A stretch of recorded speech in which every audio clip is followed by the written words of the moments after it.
This episode of The Dig is brought to you by our supporters at patreon.com and by N+1 Magazine, which features some of the most urgent and exciting political writing, essays, fiction, and cultural criticism on the left today. One new piece that might be of interest to Dig listeners is Toby Haslett's Magic Actions, which looks back at last summer's uprisings and makes a case for the urgency and efficacy of riots. Quote, "We need not fear that word. In fact, it's vital to insist over the drone of an amnesiac discourse that last year's spate of protest was propelled, made fiercely possible, by massive clashes in the street, not tainted or delegitimized by them, nor assembled from thin air."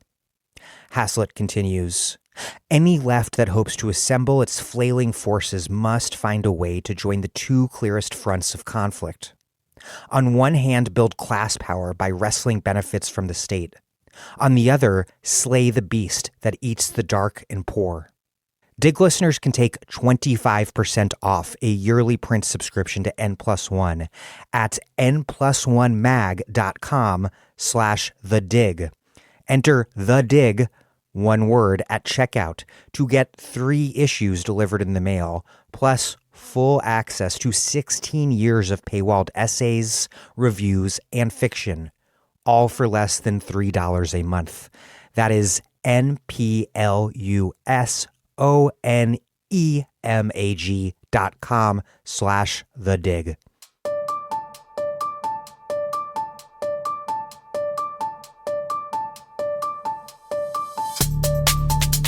Welcome to The Dig, a podcast from Jacobin Magazine.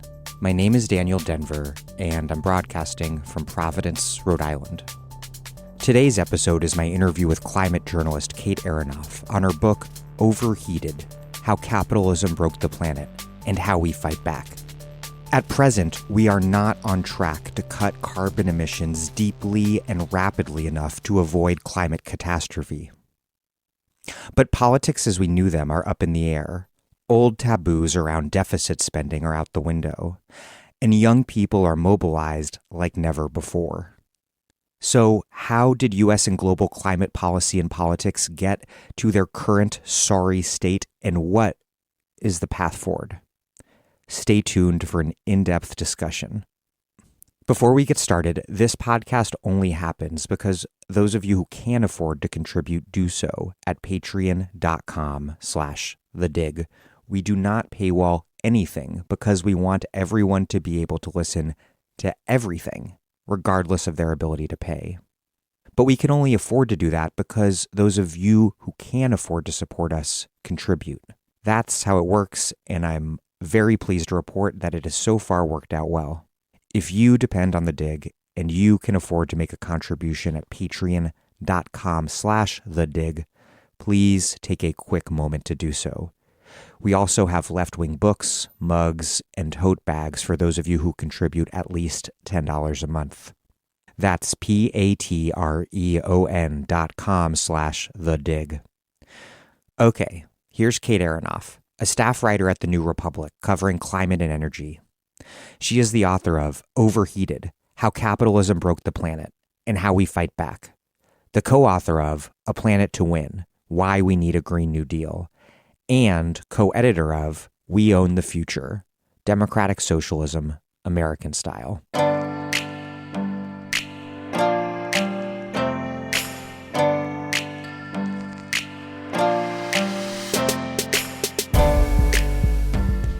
Kate Aronoff, welcome back to The Dig. Thank you so much for having me. You write, quote, "My argument in this book is not that capitalism has to end before the world can deal with the climate crisis. Dismantling a centuries-old system of production and distribution and building a carbon-neutral and worker-owned alternative is almost certainly not going to happen within the small window of time the world has to avert runaway disaster. The private sector will be a major part of the transition off fossil fuels. Some people will get rich, and some unseemly actors will be involved. Capitalist production will build solar panels, wind turbines, and electric trains. But whether we deal with climate change or not can't be held hostage to executives' ability to turn a profit. To handle this crisis, capitalism will have to be replaced as society's operating system, setting out goals other than the boundless accumulation of private wealth.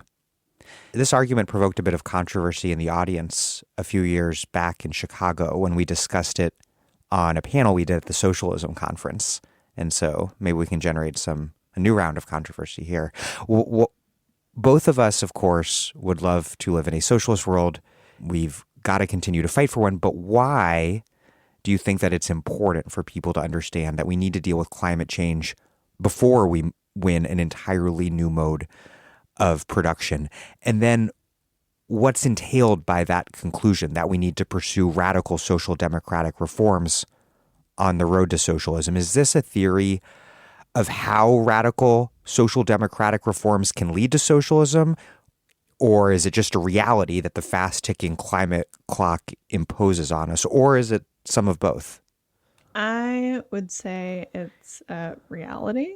I think there is sort of an interesting theoretical debate one could have about if the climate crisis were something which were playing out over the course of 200 or 300 years or 1,000 years, to think about, well, should we change the system we have and tweak it slightly in order to take on the crisis, or should we create an entirely new mode of production and build up, this workaround alternative?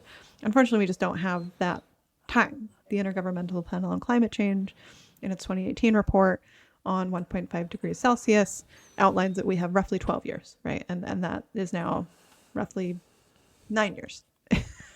Because that was 3 years ago, in which to rapidly decarbonize the global economy, which is an enormous, enormous challenge.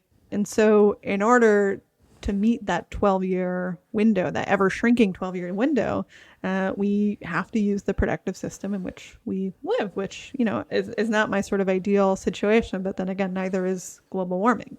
What I do think, and I try to lay this out in the book, is that there are different ways of meeting that crisis, and there are enormous political stakes in how we use that 12 years, right? And that there are different visions of sort of climate action which put us on a path toward something like socialism, at least, right? Or a response to the climate crisis can leave many of the extractive systems which define capitalism today in place. There's nothing, baked into capitalism that has to run on fossil fuels, and it's an enormously resilient system. And there's no reason to think it will be invulnerable to the climate crisis or not figure out a way to sort of extract profit off of renewables and solar and wind, right? And I think those are, the stakes that we're talking about, and making the case, which programs like the Green New Deal do, that the road toward dealing with the climate crisis, should be one of non-reformist reforms, to use sort of Andre Gorze's framing, right? And that we want a better world. As socialists, I think that the ultimate goal, right, is to transcend capitalism. And we have this really short-term problem, which I think gets lost in some of the more kind of mainstream liberal thinking about the climate crisis and how to take it on, which is that capitalism as a logic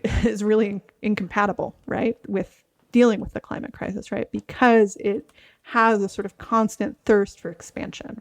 I make the case in the book, and other people have made this case as well, that something which looks almost nothing like capitalism we know today will probably be what we get if we deal with this crisis in any sort of reasonable way. I spoke to a climate scientist named Kevin Anderson, who, does a lot of modeling on this question, knows the science far better than I do.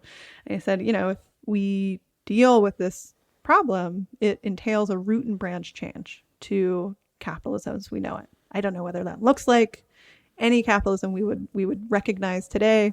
I don't know if that looks like socialism, but it looks very different than what we have now. And so I think the sort of big lie of, I think, mainstream liberal thinking about the climate crisis is that there's a sort of easy switch, that there's something that can flick on the type of power that's sort of flowing through our lines, keep basically everything we have today in place, and just change what powers it. And that will, deliver us from the climate crisis. That's not true. We have a lot of evidence to say that's not exactly true. Any sort of reasonable solution to dealing with the problem looks, something like a really radical shift in our current economic order. In terms of those liberal myths that would like people to believe and be comforted by the fact, perhaps, that we can basically have the political economic order that we have now, but without climate change, what role do carbon capture and geoengineering play? And might they be helpful tools, or are they just techno fixes to a problem that's fundamentally political and economic?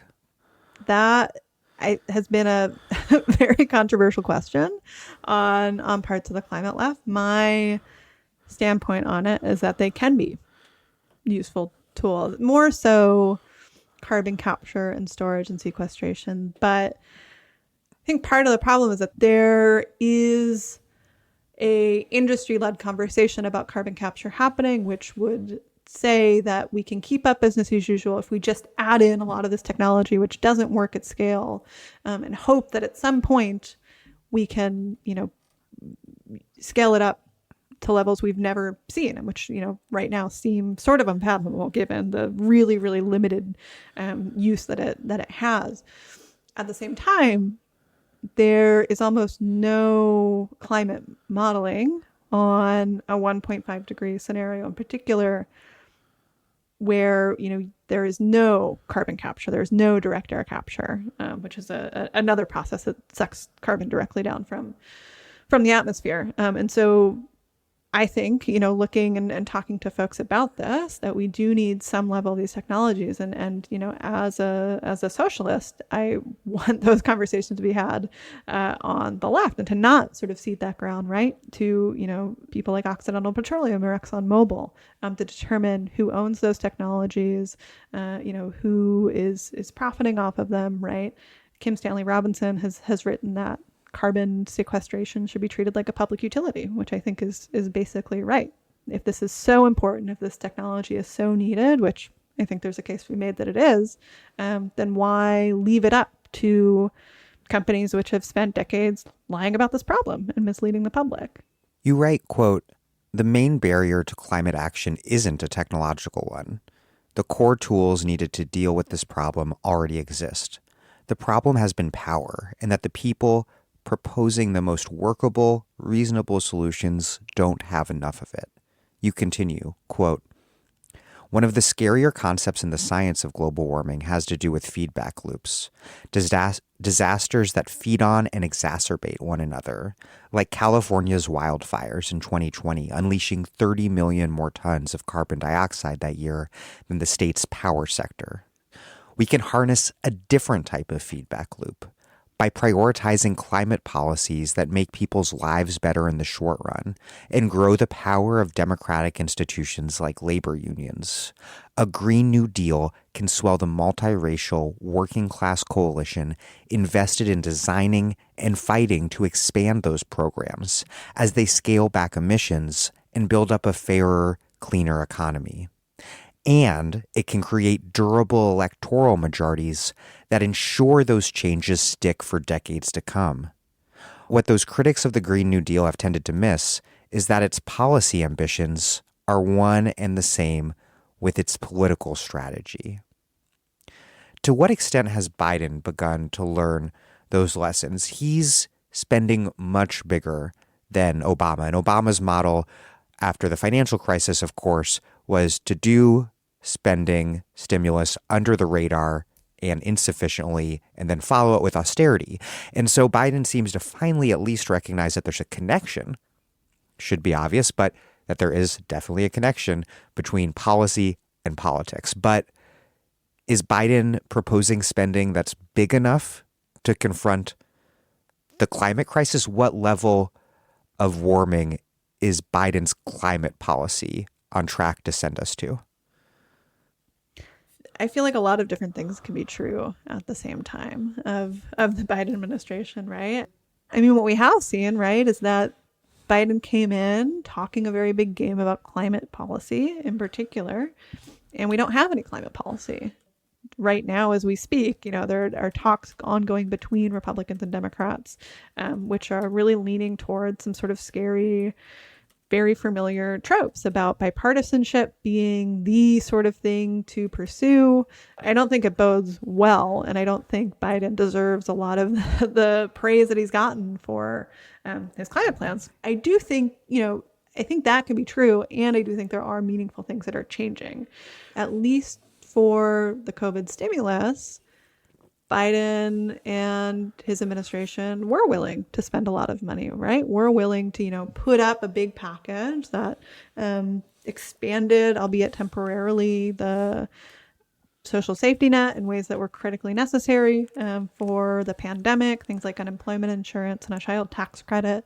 Those are probably going to go away. But there was this willingness to say the government can spend a lot of money, we can do big things that can make people's lives better, and we don't have to be afraid of that. And to avoid this sort of austerity speak, which even though I lived through it as a politicized and politically aware adult, some of the quotes you have from Obama about the need to impose austerity while unemployment was still at extremely high levels, it's just astounding in retrospect. Yeah, I mean, the message to Congress from Obama in his 2010 State of the Union is we need to tighten our belts now. It's time to buck up, and these days of fat spending are over. So we haven't seen that yet. I mean, maybe we will next year. I'm not totally convinced. I think the spending levels are one thing, which, there has been some progress on. But when you look at the climate content of the American Jobs Plan, for instance, so much of it is still framed in a way that is not designed to deliver direct benefits to people, right? Even if that might be true of other sort of parts of the plan or the American Families Plan, when it comes to climate, the goal is very much to leverage private investment, right? And so you see so much of spending on whether it's transmission lines or electric vehicles or clean energy is framed in terms of tax credits, in terms of, baiting banks, baiting private finance into green spending, and very little actually direct spending on, things like a civilian conservation corps. Even as Biden has taken up some of the bigger climate demands as a result, of pressure from folks like the Sunrise Movement, has not taken up the political logic of the Green New Deal, right? Which bakes in this sort of virtuous cycle, which says, climate policy both has to win big D and small d Democratic majorities. And the way to do that is to make it clear that climate policy will make your life better, and have that be the sort of foregrounding ethos of policy that passes. And Biden is not doing that, right? He's, taken up like some demands from the movement, but what I think is really powerful about a Green New Deal is that there is a political strategy baked into it that is based on a reading of how climate policy has not passed in this country by ignoring the lives of working people often. I think maybe cynically, until there is a sort of climate program which really is in tune with, the fact that many, many people in this country are suffering, and that climate policy really has to make its offer clear to people who don't care about this issue. I think there's a sort of limited ceiling on what can happen. What is the political balance of power around climate right now? Is Biden getting pushback from any sort of constituency or power block that he cares about? It's a complicated question because on the one hand, the overwhelming block on climate policy is the Republican Party, right? And that you have a Republican Party which will not vote for climate policy. I don't want to minimize that as like being the main block. But there's also inter-democratic party coalitional politics, which are holding up climate policy in their own right, which is that, most obviously, right, Joe Manchin and Kristen Sinema are not sort of keen to vote for a Green New Deal, but they're not alone in that, right? And there is still just such a commitment to this line that climate policy is something which is important when it's convenient and is a nice thing to have a line on, but is not core to democratic governance. And there's also a very complicated question around labor and sort of different segments of the labor movement who have a lot of sway at, the highest echelons of the Democratic Party, where, the leadership of certain international unions really have veto power, essentially, in many sort of influential democratic spaces to say what climate policy should look like, to take, any sort of constraints on fossil fuels off the table, for instance. I think it's a very nuanced conversation about what the role of the labor movement in climate policy looks like. We can get into that if we want, but I think that's certainly a factor in how sort of Democrats are moving around this question. Yeah, let's get into that, because one major task of Green New Deal politics has been to break down this prevailing neoliberal form of environmental politics that pits workers against the earth and jobs against the environment. And you were just referring to the building trades unions, I believe, which have traditionally been the sector of the labor movement most committed to defending fossil fuel infrastructure, because so many members of the building trades unions get their jobs from fossil fuel infrastructure. Has any progress been made on this front of breaking down these really terrible divides between labor and environment, or is like the archetypal coal miner still the victim of villainous environmentalists in the popular imagination? Yeah, I mean, something that your listeners will be familiar with, and which you just talk to some folks about, which I think is really hopeful, is DSA and DSA's Eco-Socialist Caucus organizing for the PRO Act with the Painters Union, right, and many other unions, like pushing for what is now the demand of the U.S. labor movement, which would be great for climate policy, as folks have talked about on the show, and is just important for making sure that solar and wind can be pro-worker industries as they develop. So there are signs of progress, and I don't think that the climate and jobs conversation is where it was a decade ago, in part because I think the left has gotten a lot better at navigating those conversations, and DSA deserves an enormous amount of credit for helping drive that forward and having the sort of concrete fight, rather than having this conversation about jobs and the environment in the abstract, which is so often where it is, and creating sort of a ground for shared struggle around it. At the same time, I do think there is this really frustrating way in which the conversation is behind, and mainstream Democrats, and even parts of the Green movement, I would argue, still sort of look at the fossil fuel industry as this really enormous source of good union jobs. And if you look at the coal industry, that's obviously not true. And if you look at the oil and gas industry, where, well over 100,000 people lost their jobs. Between March and August alone of last year, 107,000 oil and gas jobs lost, while the companies made out fine. The companies got a lot of money from the federal government and got bailed out after oil prices crashed, and, took full advantage of PPP loans and used and turned around and fired a lot of people and are, actively interested in automating huge parts of their workforce. And so there's a way in which, the interests of the fossil fuel industry are still seen by well-intentioned climate activists as synonymous with those of workers in the fossil fuel industry, which could not be less true after the last year. I mean, I think the coal industry is the most kind of grotesque example of this, where you have companies going bankrupt, companies like Black Jewel in Kentucky going bankrupt and just shorting their workers of, healthcare, of pensions, of paychecks, in the case of Black Jewel, reliably. I mean, for the coal industry and increasingly for the oil and gas industry, they've just used bankruptcy courts to sort of write off any responsibility to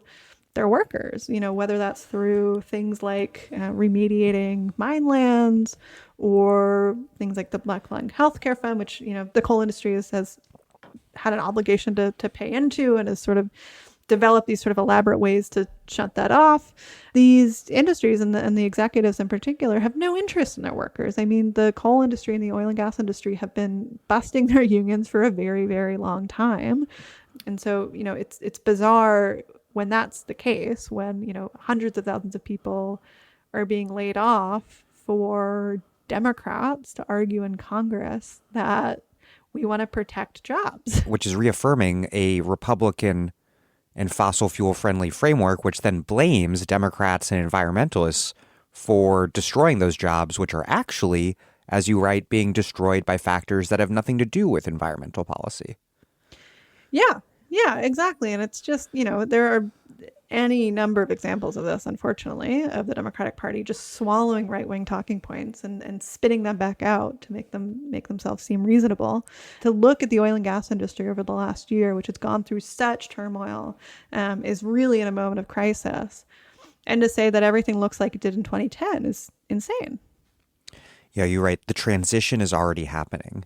Moving forward, that shift can be managed and orderly on a timeline in touch with climate science and supporting communities that have historically depended on extraction to build a sustainable future. Or Democrats can be blamed for the wreckage as vulture funds descend, CEOs raid healthcare and pension funds, and millions are left behind in states the Democratic Party, should be winning.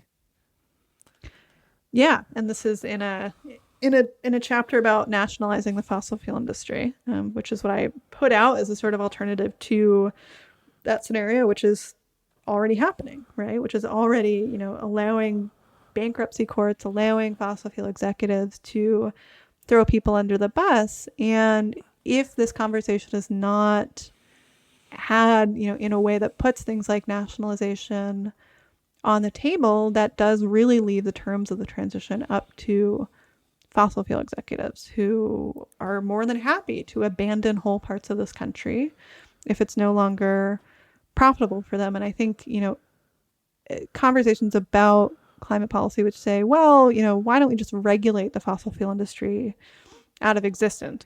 But if there is not a sort of attention paid to the fact that leaves, fossil fuel executives to make every decision about how coal plants close down, about how oil and gas plants close down as a part of this transition, that, is both, I think, horrible from the perspective of anyone who has any sort of solidarity with working people, like they'll get screwed over. But in a politically pragmatic sense, it just breeds opposition, right? If you allow the sorts of processes to continue, which have been endemic to places like Appalachia, where you've seen the coal industry just walk away, leave, public spheres just cratered, that breeds opposition that will make climate policy almost impossible, right? And we know that from, looking at things like the Gilets Jaunes, where if you don't look at what policy actually means on the ground to folks who are dealing with it, then the policy doesn't happen. If you just let, today's oil and gas bosses manage this decline, then, I don't see how massive political opposition doesn't happen. And there is a sort of public alternative to that, which, I argue is nationalization, by saying that this transition will be orderly, will be managed, and will put workers first, which we know that we can't trust the fossil fuel industry to do. A really interesting thing you point out is that, quote, the fact that union contracts for clean energy tend to be weaker than those building fossil fuel infrastructure speaks to the relative weakness of labor when standards for that industry were being set. In rooftop solar, there's no unionized work to be had. In clean energy at all, and seemingly scant interest from bigger unions in organizing those workforces. Do you think that the way that the rise and fall of unions in the U.S. has shaped their relative power in dirty versus clean energy industries, do you think that's shaped the way the debate about climate and the way the politics of climate play out on the ground? Yeah, it really has. And if you think about when the coal industry was becoming historically important, when oil was becoming historically important, we were at a point of much stronger union density, right? That unions could negotiate really strong contracts for oil refineries, for instance, which still, have very well paid union jobs, for the coal industry, where, the bosses have tried to break up a lot of the unions but there are still, a core of some strong union jobs that are being killed off, in no small part by the bosses. But the solar and wind industries are much more recent. The recent growth and importance of these industries has come along in a period of historic weakness for labor, and that's really beneficial for in no small part for solar and wind companies who would much rather have non-unionized workforces, who would much rather pay bad wages, and even in those parts of the renewable sector which are unionized, namely wind tends to be tends to have more union contracts in it obviously than solar. I've talked to workers who build pipelines and who build wind turbines and say, my work is just a lot better when I build an oil pipeline than when I build a wind turbine. The wind turbine contracts are just worse, even though, the work is kind of the same people can do it. But the protections aren't as strong. The work is less steady, less well paid, all of the, all these things. That has made it easy to say that renewables are anti-worker, and that, how dare you ask people to go into this industry that does not come with the same protections that come from fossil fuel jobs. And it's made pitting those two things against each other a lot easier. Makes that such a tantalizing talking point for the right. I mean, even for sort of liberal Democrats. And, I don't think that is helped necessarily by the fact that solar and wind are often talked about as these sort of inherently good actors, right? As if they are just, soldiers in the climate fight who are, willing to, put everything on the line so that we can save the world. They're companies, right? They are companies. They have a profit motive, and they can be anti-union and often are anti-union. And I don't think it really serves the climate movement very well by ignoring that fact. I mean, this industry is about to get a lot of money, right? Regardless of what happens in the United States, there are policies in the European Union and, in China, in many other parts of the world that will make wind, solar, and clean energy just a much bigger factor in the global economy. And pretending that they're climate activists instead of for-profit companies really doesn't serve anyone. And I think if the argument from unions is that these jobs aren't good jobs, which often they frankly aren't, but they can be, and it's worth asking why, right? There's nothing magical about coal or oil that lend themselves to having strong unionized workforces. People fought for them, right? People died so that coal mines could be unionized. Solar and wind will not organize themselves magically. There, have to be drives to make that happen. There, will be a fight. In 2018, we saw massive teacher strikes in West Virginia, Kentucky, and Oklahoma. And you note that what those three states had in common is that they have fossil fuel-based economies in part. Yet the strikes, of course, were not at all explicitly about climate or the environment. Did you nonetheless see some sort of nascent eco-socialist or perhaps just at least eco-social democratic labor politics taking shape? Or why is that connection? Why do you think that connection is important and not just a coincidence? Yeah, I mean, that connection is important, not necessarily because I think there's, a budding eco-socialism within those strikes necessarily, but what those strikes did represent in part were claims on natural resource wealth. Coal companies, especially in the case of West Virginia and Kentucky, have gotten very wealthy, and their decline has meant that schools are struggling to make ends meet, to make budgets. Or the most absurd of those situations was in Oklahoma, where the oil and gas industry has made a ton of money off of the fracking boom, and yet school budgets have just declined, and there are just different ways to deal with resource wealth, including within the United States, right? In Alaska, the Alaska Permanent Fund pays out a check to people who live there because the state has enormous oil resources, right? What's more the case in Appalachia has just been extraction, right? Of funneling these resources up toward the top. And I think why the story was interesting to me as a climate reporter who, does not spend a lot of time covering education is that the jobs versus environment debate, which we were just talking about, is often framed as one that is between unions or between, fossil fuel workers proper, sort of coal miners, these very like masculine professions, and kind of tree hugging environmentalists. But if you look at sort of what the decline of fossil fuels has looked like in practice, it's not, just those workers who are affected. I mean, there are whole tax bases which are bound up in the fossil fuel economy and who really depend, as of now, on these revenues from it. And so the idea that, a conversation about jobs and climate is only one about, transitioning fossil fuel workers into a clean energy economy sort of ignores just how bound up our world is in fossil fuels in a very, tangible way, including things like public school budgets. And so there's no reason not to think of teachers and nurses, not only as low carbon workers, right? People who are doing very socially necessary work that, is important for a good society, I would argue, but also as workers who are on the front lines of the climate crisis, of an energy transition.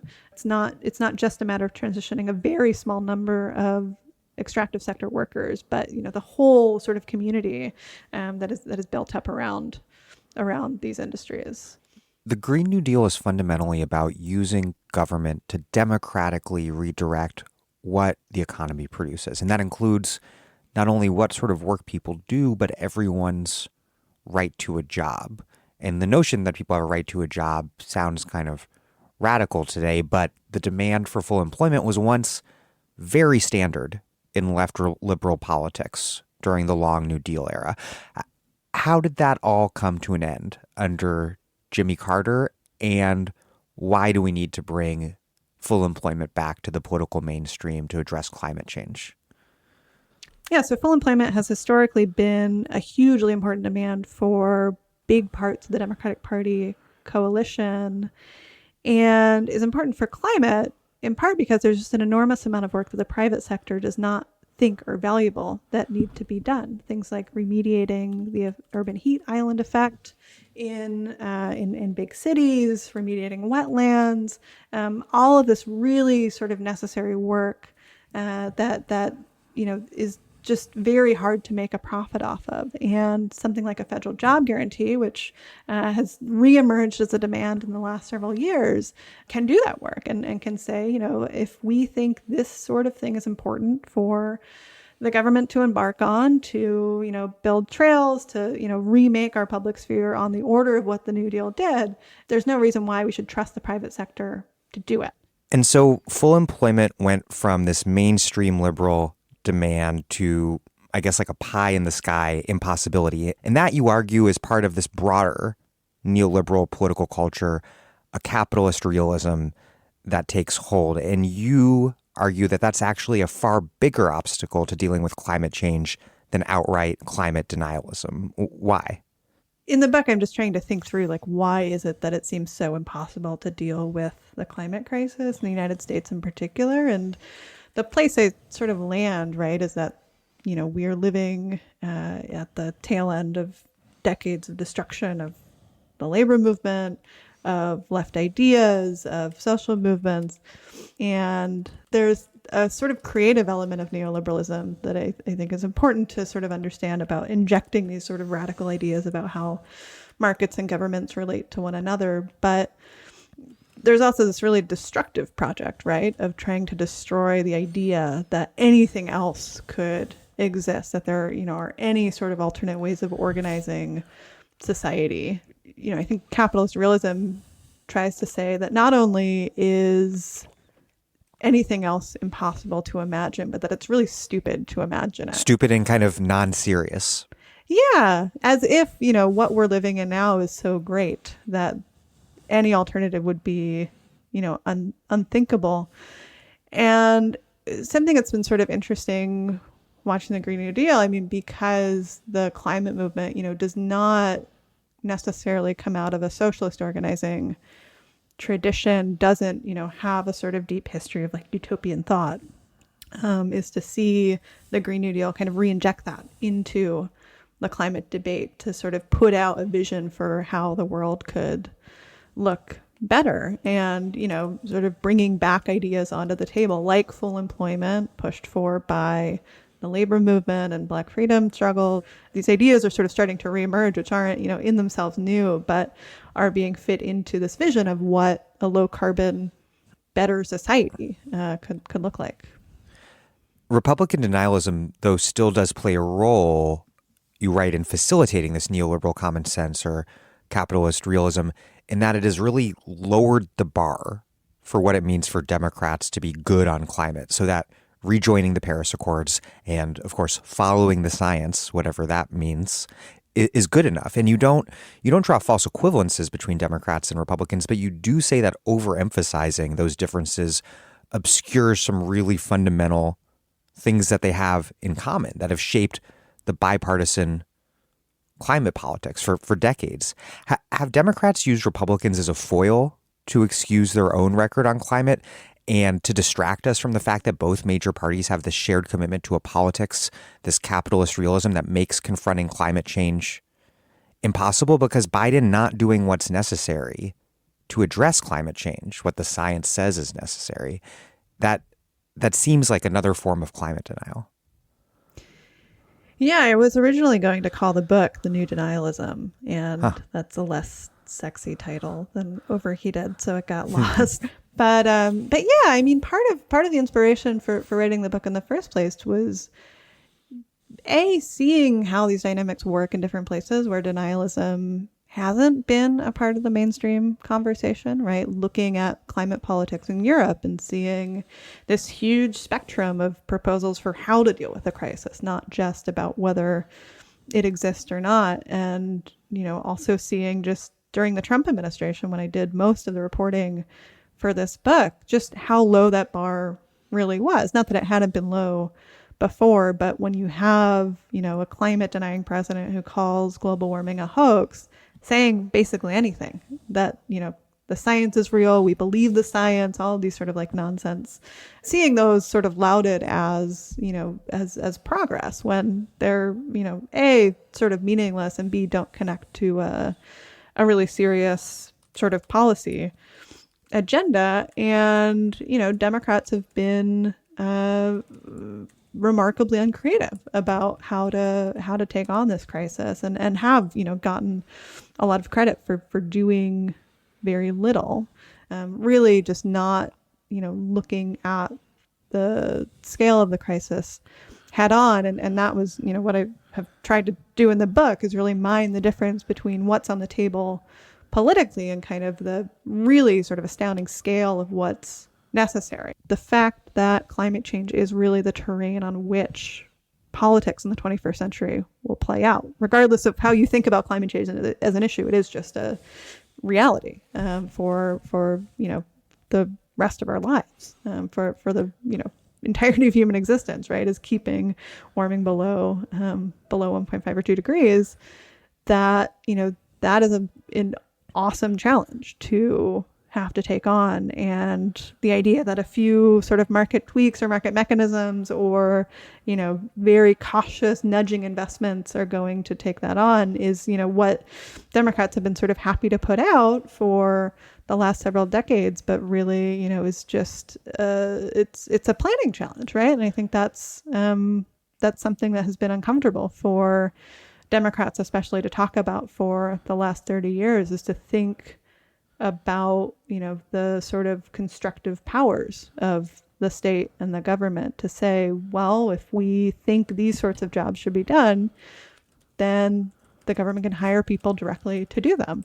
The goal is to not surpass warming of 1.5 degrees Celsius, but the Paris Agreement sets its target significantly higher at 2 degrees. And I just read the other day that we may be surpassing 1.5 degrees in the next 5 years. Why is 1.5 degrees important? What are the politics of all these various other higher targets? And where are we at in terms of potentially meeting 1.5? Yeah, so the text of the Paris Agreement says that warming should be constrained to well below 2 degrees Celsius. And so 1.5 is sort of an aspiration. Related to your question, it's good to just sort of understand where that demand comes from, which has been a sort of longstanding call from folks in climate vulnerable countries in the global south, for whom the difference between 1.5 and 2 degrees is huge. And so the fact that we're talking about 1.5 degrees, that is folks sort of marching through the halls of UN climate talks for many, many years, chanting, 1.5 to survive, because for, low-lying island states, for instance, warming of 1.5 degrees represents an existential threat. Currently, we are on track for about 1.1 degrees Celsius of warming, and that gives us a really punishingly short window in which to meet even 2 degrees, which is a bit of a fabrication, right? There's a bit of debate about where the 2 degree target came from. Some people credit that to the economist William Nordhaus, who, as I write in the book, is not the most reliable source on a lot of these things. But there's something really comforting about a target, right? There's something really comforting about saying this thing that is happening sort of far off is something that we can avoid potentially, and we have a bit of time. And 2 degrees gives us more time than 1.5 degrees. And so that's been the more popular goal to reach towards. That's what you see in sort of fossil fuel industry assessments of what they want. But the conversation about targets can sometimes obscure some of what's actually happening. It's not as if somebody who is living through a hurricane or a natural disaster will say, oh no, we've hit 2 degrees Celsius, right? Or, oh no, we've hit 1.5 degrees, right? The climate crisis is playing out all around us. There's not a point at which, we sort of cross the boundary toward a climate change disastrous future, right? It's that every sort of 1/10 of a degree of warming makes an enormous amount of difference, saves an enormous number of lives, probably translates, to something on the order of tens of thousands of lives. And so it's not as if we cross 1.5 or if we crossed even 2 degrees, that it's over, everybody pack up and go home, just wait to die. There are still millions of lives that can be saved by preventing each additional 1/10 of a degree of warming. You write, quote, "Capitalism hasn't tended to be a popular protagonist in stories about the climate crisis. Often it's said to be a matter of faulty psychobiology. We humans are hopelessly greedy, hardwired not to deal with the earth-shattering consequences of our wasteful ways." Who invented and who funded that narrative? Who perpetuates it? And then, relatedly, I suppose, whose interests does that narrative serve? It comes from a lot of different places, this narrative that we just can't take on the climate crisis. Certainly the line that it's hopelessly complicated, that, we can't really know all of what's happening. That is something that has come really from the fossil fuel industry and is a sort of, knock-on effect of years of climate denial proper. What people saying the sun is causing global warming, that global warming might actually be good because it makes the plants grow, that carbon dioxide is this wonderful thing and we should create more of it because it makes our lives better. Those sorts of lines, were never putting out a sort of holistic theory of what was happening to the planet, but instead sort of trying to flood the zone with information, make it seem very confusing, make it seem as if, who can really know? I don't have a degree in physics, so, I don't really know what's happening. The line about climate diplomacy is similar in that it says, we can't really do this. And there's something actually hardwired into humans, which makes us incapable of making these sorts of decisions. And that, has been how environmental problems are talked about. Things like this Pogo cartoon, where, he's sort of looking out at this field of rubbish and trash and saying, we've met the enemy and he is us. It comes out almost of a environmentalist thinking that's a bit older, to say humans are the problem. We, are feeding this mess. And that particular line, flirts really closely with certain veins of xenophobic thinking and nativist thinking, to say that, there are too many humans in the world and we have to keep these specific humans out in order to, keep ourselves sort of pure and clean, keep the land that we live on, keep our emissions down, right? And that, is a totally incoherent, indefensible line, but that all, feeds into the moment that I talk a bit about in the book, which is when climate change sort of enters the popular consciousness in 1988, in the late 80s, at the tail end of the Reagan administration, when James Hansen gives his testimony before Congress saying that climate change is something we really need to worry about, that sort of kicks off this first round of global negotiations on global warming, on the greenhouse gas problem, as it was called then. And that's a hugely beneficial line. There's all this sort of context that goes into this thinking that, ends up working out very well for fossil fuel companies. So there's this sort of anti-democratic, I would say, impulse to say that humans are bad, that, we collectively have gotten us to this mess. There is a sort of individualist thinking that comes from the neoliberal revolution, from, the likes of Ronald Reagan and Margaret Thatcher, which says, there is no such thing as a society. There are only individuals and their family, and that is a sort of unit of societal progress. And thinking anything outside of that is sort of a fool's errand. And that reflects a real cynicism about what states can do, right? About, the sort of positive role that states can play in society. And that, is a very scary thing. I think there are all of these tools sort of around that we could use to take on the climate crisis, take on a problem like greenhouse gases, like stringent regulations, right? Like using the EPA, the sort of full weight of that agency, and picking up those tools is, has been largely taken off the table by the time we get to 1988, by the time we get to climate change being talked about in a really big public way. So everything gets filtered through these sort of market mechanisms to say that, that is the most powerful force in society. But that, becomes pretty quickly after global warming sort of enters the public conversation, becomes the sort of de facto policy response through, a lot of industry lobbying on the part of the fossil fuel industry. I want to get more into the history of the market mechanisms approach later, but just to finish out this question around the blaming individuals, is that something that's just a happy coincidence for fossil fuel companies, or have they actively perpetuated that idea? Yeah, so BP, the company formerly known as British Petroleum, now Beyond Petroleum, which was their rebranding after the 2010 Deepwater Horizon disaster, which obviously brought them a lot of bad press. But Beyond Petroleum, in the 90s and mid 2000s, really starts to populate this idea of a carbon footprint. They have a carbon footprint calculator on their website, which advises people, to turn off the lights, and sort of it gives out a menu of options for ways that individuals can bring down their carbon footprint. The main result of which, obviously, is to say, we all are doing our part, right? BP is doing our part. You all can do your part, as if, BP did not have an outsized responsibility for this crisis, as if the fossil fuel industry was just sort of one of many actors and not actively fueling demand for fossil fuels and causing a lion's share of the problem. I'm Astrid Taylor, and you're listening to The Dig with Daniel Denver, a podcast for people who want to deeply understand the world and organize to change it. That's why you should support the show at patreon.com/thedig.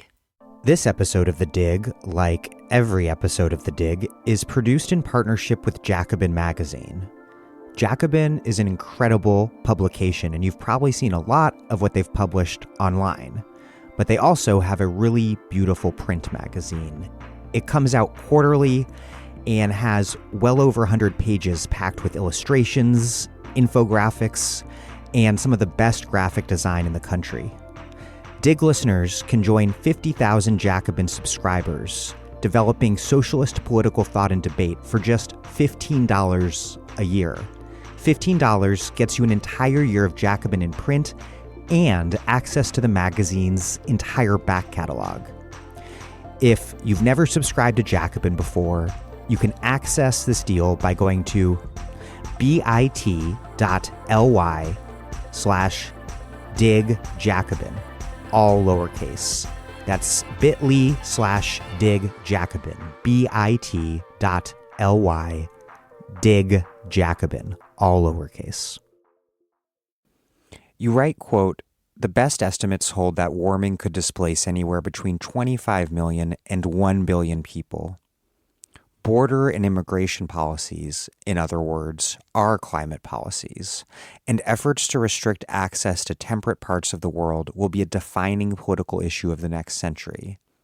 Still, even some progressive messaging on that front imagines climate-fueled migration primarily as a security threat, with borders as one of many national security assets to be defended against the effects of rising temperatures."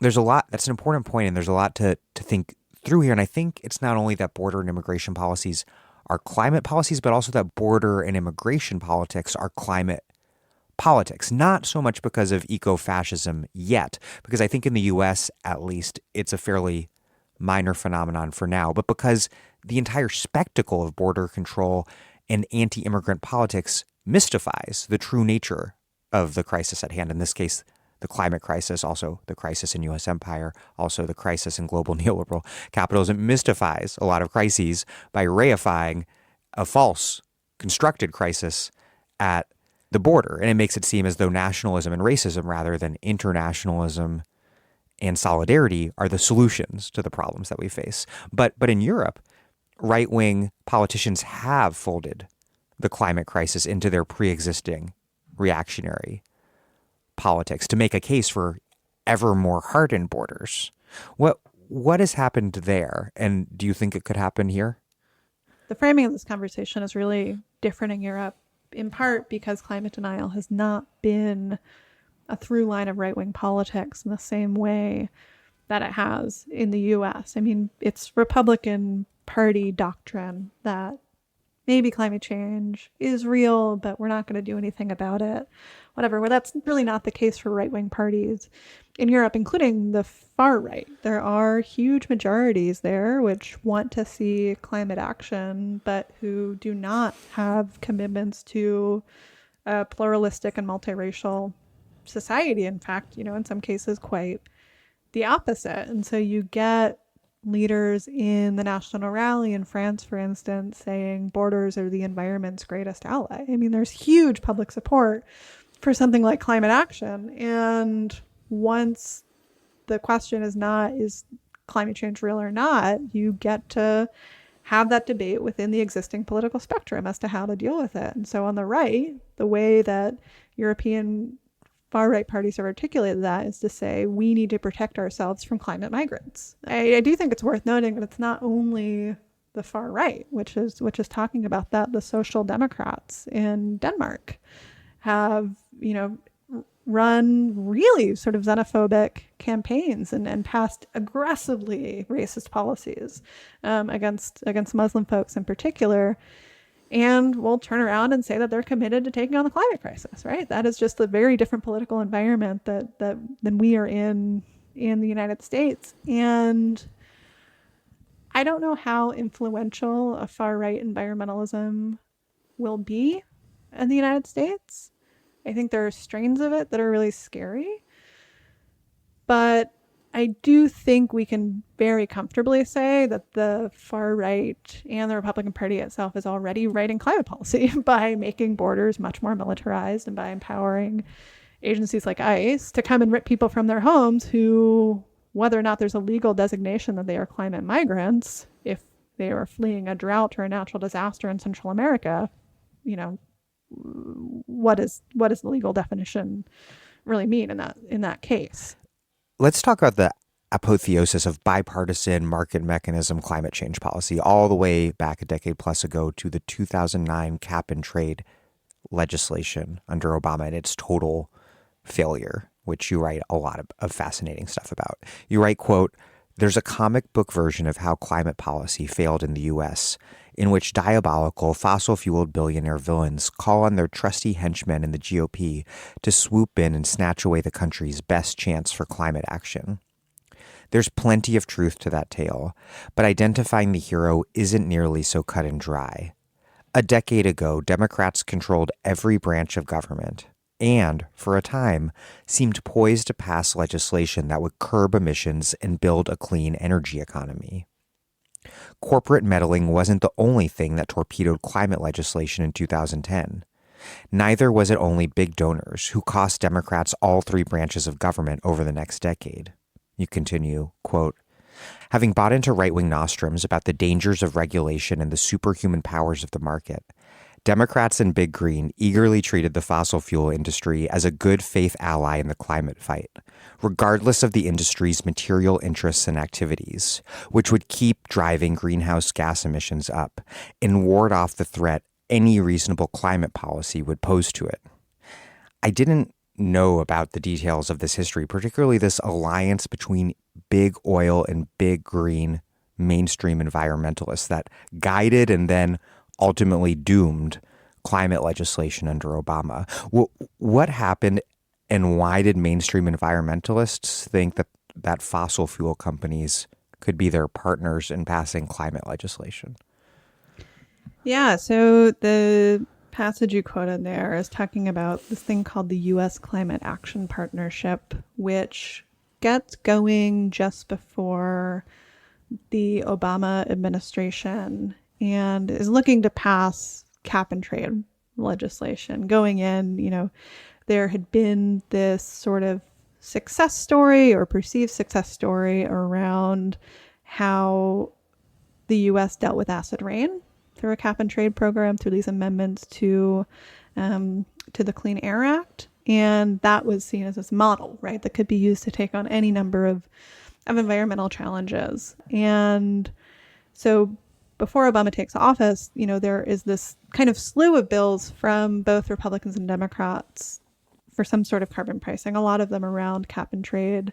There are, seems to be some sort of bipartisan energy around passing some sort of climate policy. So what the Environmental Defense Fund helps do is convene this thing called the U.S. Climate Action Partnership, which brings together the likes of BP, ConocoPhillips, as well as, other sort of big business types, with the theory that if you get businesses on board, in particular higher carbon businesses who can go to bat for climate policy, that will unlock Republican support. So if they see there is, a corporate sort of energy around a climate policy, that will bring Republicans into the fold, and that will allow a bipartisan package to pass. So they convene this coalition, and what ends up helping to undermine it is the fact that the same corporations that are joining US CAP, the US Climate Action Partnership, are at the same time members of things like the Chamber of Commerce and the American Petroleum Institute and the National Association of Manufacturers. And all of those organizations are fueling these efforts to make sure that nothing happens, that nothing passes, and are running campaigns against the idea of cap and trade. They're on the so-called green side of the debate, watering down the bill as much as possible, while also being on the other side of the debate, which is convincing American voters that any sort of climate legislation poses a visceral threat to their way of life. Exactly. It's a total win-win for them. On the one hand, as you said, they can just, totally water down anything which is coming out of Congress. And then on the other hand, they can turn around and make sure that doesn't pass. So whatever happens, they're pretty well set up to win the day. And the sort of like corporate, like Janus-faced self-dealing on the one hand, and the Koch brothers coming in and totally, energizing the Tea Party to fight back against any sort of climate policy combined. And I mean, it dies, right? And I think, there is a way to tell that story that, of course, is about, just the total ubiquity of fossil fuel money in politics, the sort of power of the Koch brothers. But, there's also this other thing happening, which is that, there isn't anyone who in 2009 or 2010 who is not deeply involved in those fights who can really explain to you what cap and trade is, right? There's no reason in the midst of a recession for anyone off the street to say, yes, I want a cap and trade policy, and to articulate what that will do for them. And focus from the green groups who are pushing it and from Democrats is not on convincing anyone that this is a good idea. It opens up this huge opportunity for the right to come in and say, this is going to raise your gas prices. This is going to, ruin the economy, right? Because there's just no attempt to really build either a coalition around it or even to make the case for why cap and trade is good. And this is what mainstream critics of the Green New Deal want to go back to. You cite Bloomberg's Noah Smith writing, quote, although a big push for renewable energy is needed, the Green New Deal's vast program for economic egalitarianism could make it unworkable. As if something else had been workable. Like, as if the alternative had ever borne any fruit. Like, we just haven't seen technocratic climate measures ever work in this country, let alone, carbon pricing, which, is not necessarily what he's talking about there. But the idea after decades of Republican priming to go on the full offense against anything called climate policy, that you can sneak it around the edges and just like write in a couple of, line items for renewable energy and that'll get the job done is insane. And we're talking about the fossil fuel industry and their allies while they're pretending to be working with these big greens, really like two-timing them in a pretty like hilarious, if it wasn't the fate of the planet at stake, pretty hilarious way, pulling out every Machiavellian stop to shut down what was considered extremely moderate, bipartisan, common sense, think tank approved climate legislation. I mean, what was cap and trade or any sort of market mechanism even capable of dealing with climate change? Like, would it have been, how much of a net good would it have been if it had passed? Yeah, I mean, that's the big question. And the bill, Waxman-Markey, was not only cap and trade. I think it is important to mention, would have, included a lot of spending, would have included a lot of other things, but also built into it was kneecapping the authority of the EPA, right? To regulate carbon dioxide. Even that attempt to like degrade the regulatory authority, like the most powerful tool the US government has to limit carbon emissions, doesn't work. I mean, they just fight it regardless, no matter how many sweeteners are built in for carbon intensive industry.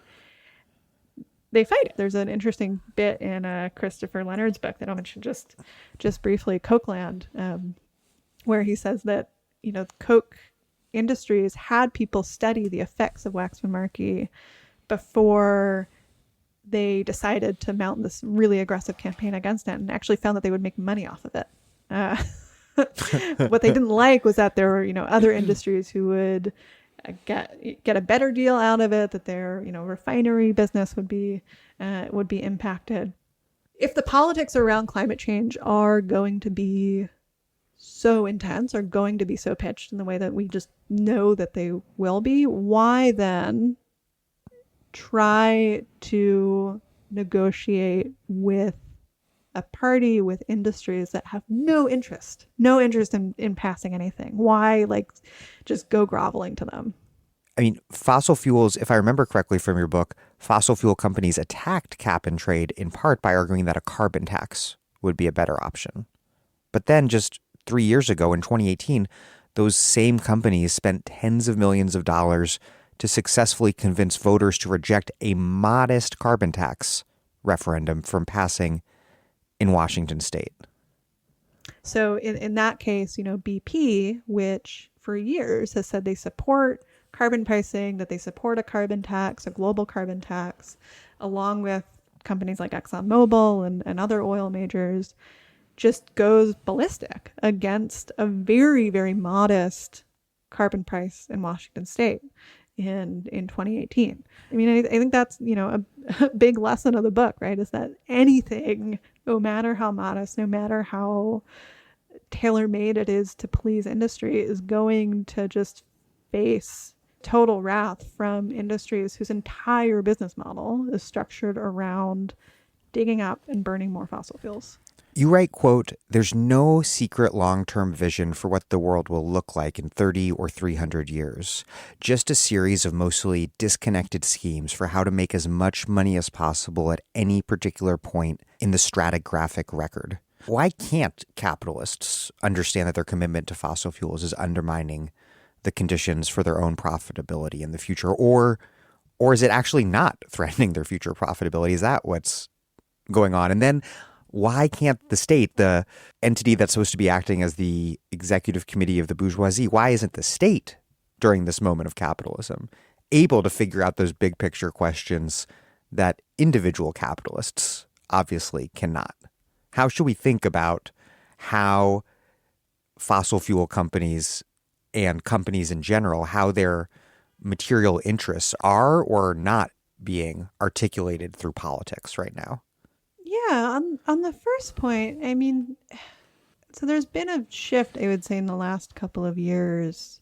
3-4 years ago, I probably would have said that any sort of statement by the likes of BlackRock or Wall Street touting a kind of green initiative was just plainly greenwashing, right? It was just a branding exercise, basically. I think that is starting to change in a pretty meaningful way that is interesting. And I think what's happening is that, there are arms of capital whose core business model is not fossil fuels, who you do see a profit to be made from green industrial policy. There is a lot of money to be made, and there are increasingly, from places like Europe, not yet the United States, there's real investment being put toward that, and a real sense in some parts of the world that things like internal combustion engine vehicles are not long for this world, and that something will replace it.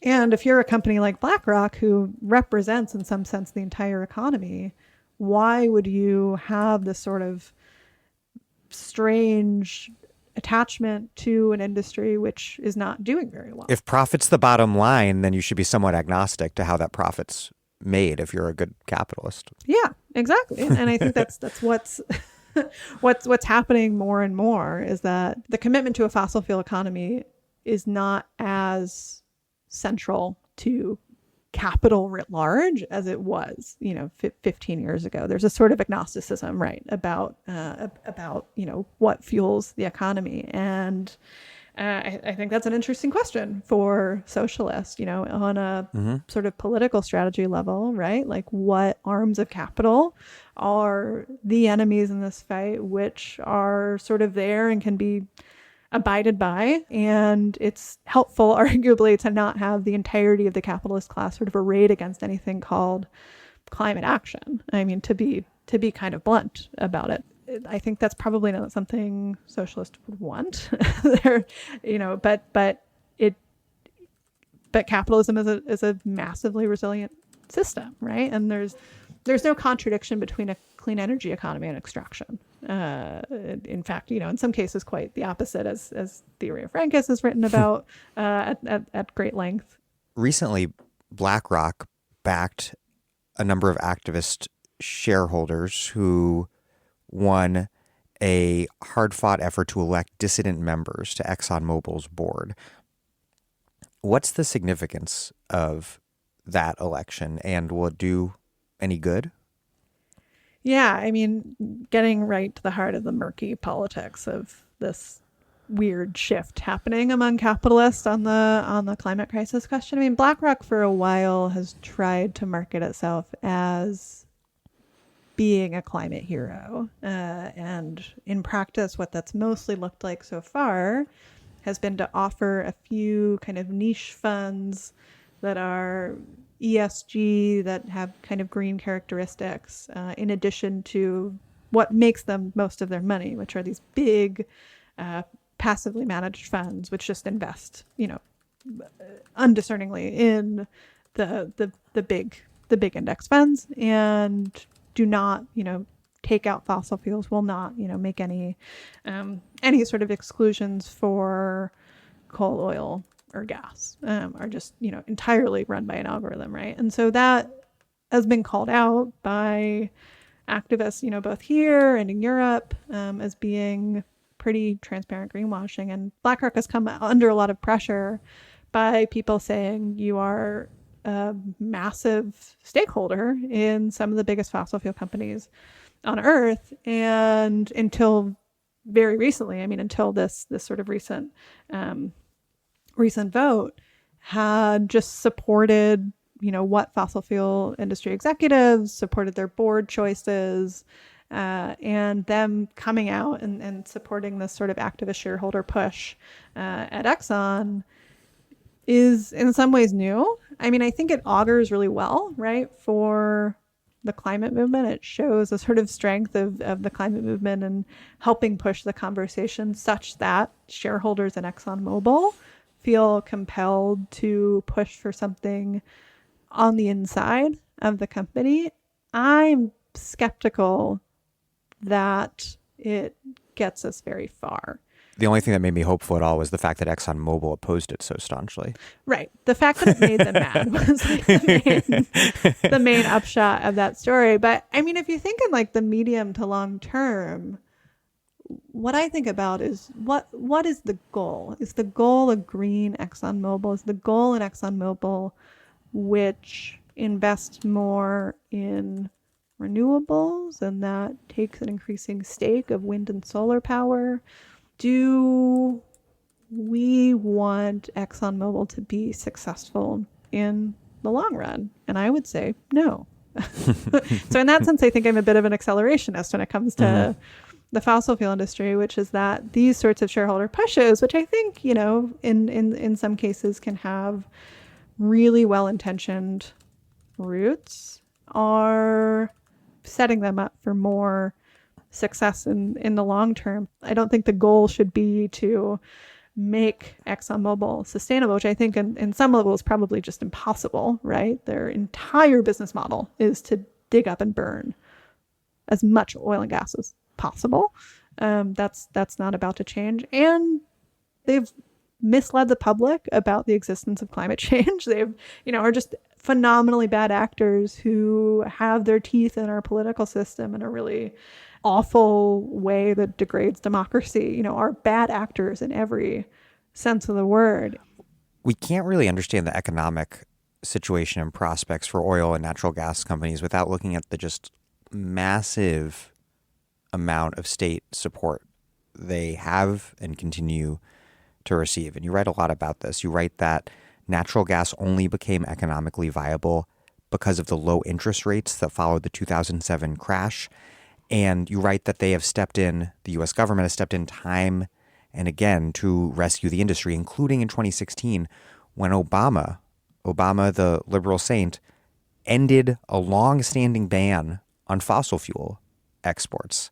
Again, in this most recent pandemic, the federal response has helped the oil and gas industry, right? Not its workers, but the industry, including the Fed's unprecedented response. How critical has federal support been for natural gas in particular and fossil fuel companies in the U.S.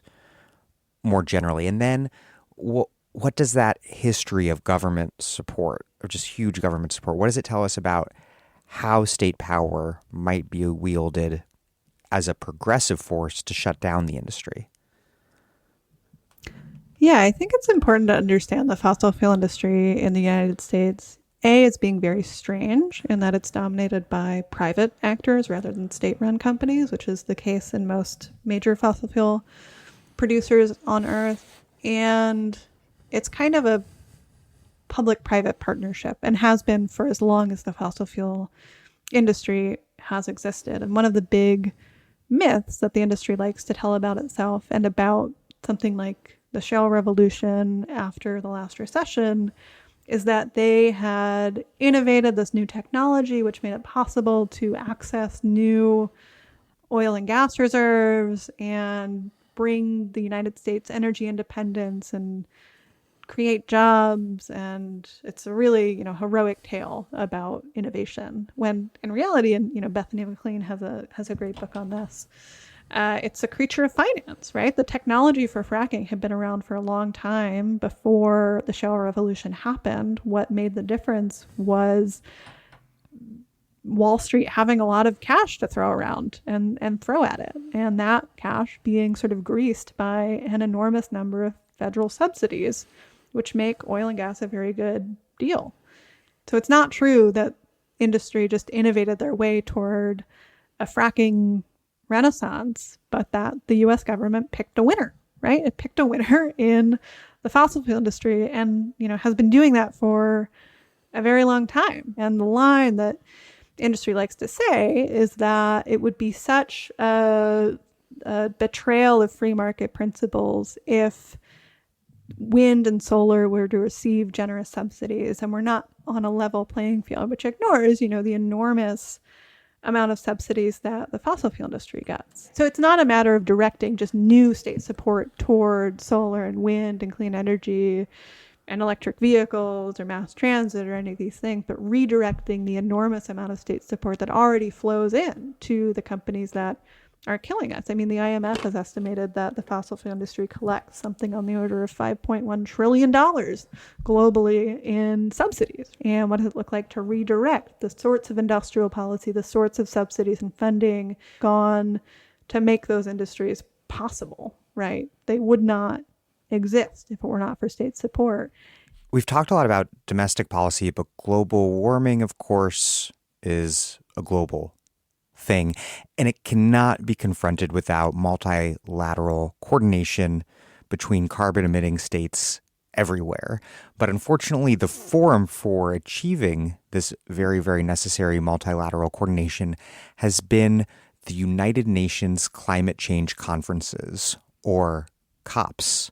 And people probably know them by their most famous meetings: Kyoto, Copenhagen, Paris. What are the COPs? How did we get to the Paris Accords? And to what extent have they accomplished anything meaningful at all?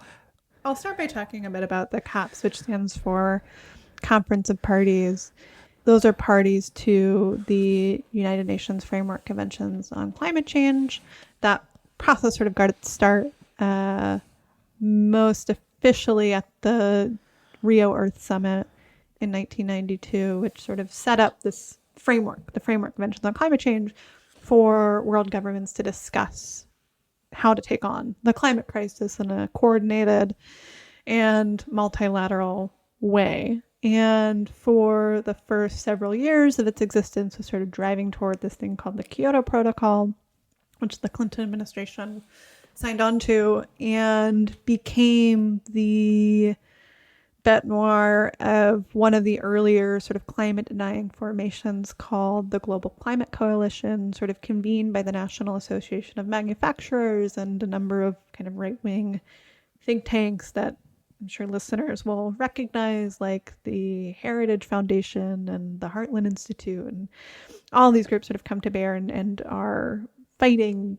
the U.S. involvement in the Kyoto Protocol with a lot of funding from companies like ExxonMobil, and succeed in getting the U.S. to pull out of that and to undermine the agreement and force the global community to think about a new framework for how to take on the climate crisis under the UN auspices. And so from 1997 on, are thinking through what is something that can include the United States, what is an agreement which will not need Senate approval, which was the crux of why the U.S. ended up pulling out of Kyoto for various reasons. And so what gets created, and I'm skipping many, many steps in this process, is the Paris Agreement, which rather than being a quote-unquote bottom-up framework like the one embodied in the Kyoto Protocol, where most of the emissions reductions, nearly all of the emissions reductions, were set to come from wealthier countries that had long been industrialized, countries like the United States and those in the so-called global north. In the Paris Agreement framework, there's this sort of bottom-up structure where every country on Earth comes up with their own what are called nationally determined contributions, and they collectively compile this plan to limit warming by 2 degrees Celsius. You write, quote, "Decades of efforts have resulted in rules protecting corporate investments across borders that are leagues more powerful than the non-binding documents meant to protect the planet." What can we learn from comparing the sort of international legal frameworks built up to protect capital and investment, like the WTO, to those like the Paris Accords that are purportedly about saving the only planet that we have to live on from climate change? How do they differ? And what does that difference reflect? Sure. So the Paris Agreement has virtually no enforcement power. There are very few punishments. There's just not much to make sure that anything happens under the Paris Agreement beyond some sort of commitment to multilateralism. Compare that to the Energy Charter Treaty or the United States, Mexico, Canada Agreement, NAFTA 2.0, which protect the right of investors, not even companies, but investors in companies, to sue sovereign governments if they threaten profits, right? They can bring them before a court and say, your energy law, your new climate rule is posing a threat to our coal plants, and we will sue you for millions of dollars, and we will get that money in arbitration courts run by bodies like the International Chamber of Commerce. And there's nothing like that to enforce climate rules. You write, quote, "Why have all these years of talks and meetings yielded an agreement without any sort of binding enforcement mechanism? And that, if all of the pledges therein were perfectly honored, would still likely warm the world by more than 3 degrees. What has gummed this international process up? And why has the United States failed to pass the national climate policy within its own borders and gone out of its way to block ambition internationally?" Very big questions. I think the Paris Agreement is important. I think it is good that there is a global agreement to deal with the climate crisis, and that it took about 30 years to get to that point is very depressing. But it's good that it exists. But something, I found reporting on these climate talks and going back and forth is that the debates that are happening within the UN around climate change are really, really similar to debates that have been happening in the UN for a very, very long time. The United States plays a big role in these conversations. It's not the only country pushing this line, but regardless of what party is occupying the White House, who controls Congress, what I think George H.W. Bush probably best summed up at the Rio Earth Summit and saying the American way of life is not up for negotiations. This real commitment to making sure that there should not be any conversation about historical responsibility, in particular of which the United States shares a really outsized responsibility. I mean, the fact is that the countries which have contributed the least to climate change are feeling the worst impacts already and have the least financial capacity to deal with it. In the New York Times, Somini Sengupta recently wrote, quote, "The vaccine gap presents an object lesson for climate action because it signals the failure of richer countries to see it in their self-interest to urgently help poorer ones fight a global crisis. That has direct parallels to global warming. Poor countries consistently assert that they need more financial and technological help from wealthier ones if the world as a whole is going to avoid the worst consequences of climate change. So far, the richest countries, which are also the biggest emitters of greenhouse gases, haven't come up with the money." Do you agree with this rather pessimistic analysis that rich countries, this nationalist response that we've seen from rich countries like the US to the pandemic so far, that it's pretty bad news for the sort of redistributive and multilateral policies that will be required, that are required right now to confront climate change? Yes, I would agree that it's pretty bad news. Is an understatement. There's so many parallels between the vaccine apartheid that's happening and eco-apartheid, right? I mean, even down to individual countries not getting the vaccine as the US towards it. And I think the phrase from the UN Framework Convention on Climate Change, which is apt here, is common but differentiated responsibility, right? Which, has historically meant that wealthy nations have an outsized responsibility and capacity to fund, in this case, climate mitigation and adaptation efforts that make us all safer, right?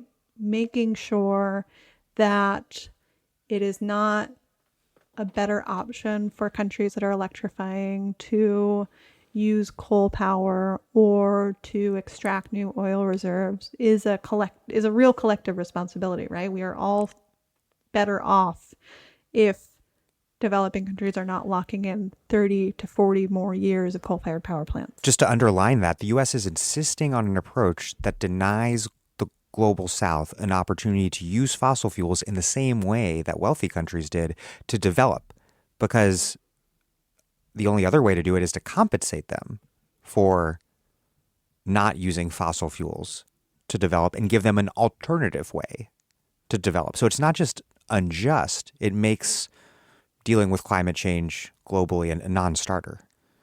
And it makes the whole approach to U.S. climate diplomacy look unhinged, right? To look at John Kerry sort of globetrotting around the world and browbeating other countries about them using coal when the entire U.S. economy was built on fossil fuels.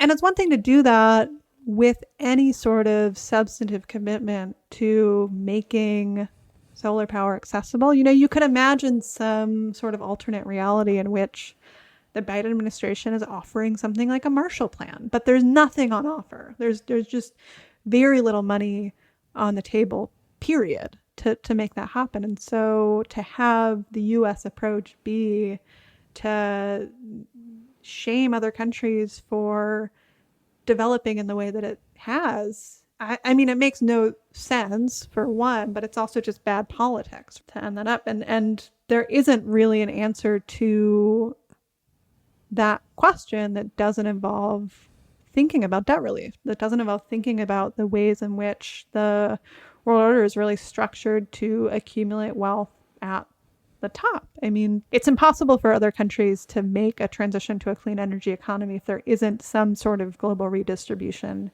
happening in one form or the other. And so long as that conversation is kept off the table, as the U.S. has consistently fought for within the UNFCCC to obscure the meaning of what common but differentiated responsibility is, I don't know how we get any farther. And, Todd Stern, who was Obama's lead climate negotiator, is sort of credited with the Paris Agreement, summed this up. And, it's this sort of hot mic situation in 2012 in Durban. And he said, if equity's in, we're out.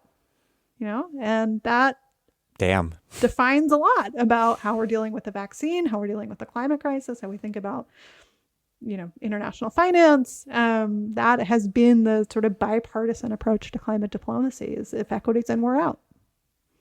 Looking ahead to the next months and years, what possible paths might climate politics take, and what can the left in the U.S. and elsewhere do to make it as likely as possible that we take the best path possible? Yeah, I mean, we're in a really interesting spot. The national conversation on climate politics has, because of movements, managed to get so far relative to where we were in the Obama administration. Big federal investment is on the table in a real way. Very expansive climate demands are being talked about in the White House in a way that just was not true a decade ago. So there is a lot of possibility there, and all of the opposition is there too, right? The Republican Party is not about to come to the table and pass anything called climate policy. And, I wish I had some magic ball to say what would make Kristen Sinema or Joe Manchin vote for an expansive climate package. I do think there's a lot of work that can be done to make climate policy a good deal for West Virginia and, for Arizona to some extent, but to really focus on real investment in communities that have historically relied on coal is really important for all the reasons we've already talked about. But I think when it comes to movements and climate politics, there is a lot of work to be done over the next 10 years, and I don't think we are going to get a resolution to that within an infrastructure package. And I think it's up to movements to make the case that climate policy can improve lives and really focus on building a winning coalition to make more climate policy possible, which is not easy, right? I think, advocacy like that for the PRO Act from DSA and unions can help do the type of thing that the New Deal did, right? By making structural changes to labor law, which make it possible to build working class power in ways that can win elections, in ways that can push popular demands for climate action, can make it clear that wind and solar will be strongly unionized industries. But I think that, is the work of the next decade of decarbonization, right? Win as much as possible in the short term in an infrastructure package or reconciliation or whatever form that ends up taking, and fight for that to be as strong as it possibly can, be as big and expansive as it possibly can. And, this is sort of crude and feels like this feels sort of dirty to say, but I do think Democrats need to win re-election in 2020 too, in order for anything else like climate policy to pass. And I don't trust Democrats to win re-election without ideas from the left. I think given the scale of work required for decarbonization and just the sheer amount of policy that will be needed to even start meeting this crisis at the speed and scale required, that route runs through taking state power. And I don't see a path toward that which does not involve strong movements, which does not involve really militant action in the streets as soon as possible, starting yesterday. Kate Aronoff, thank you very much. Thank you.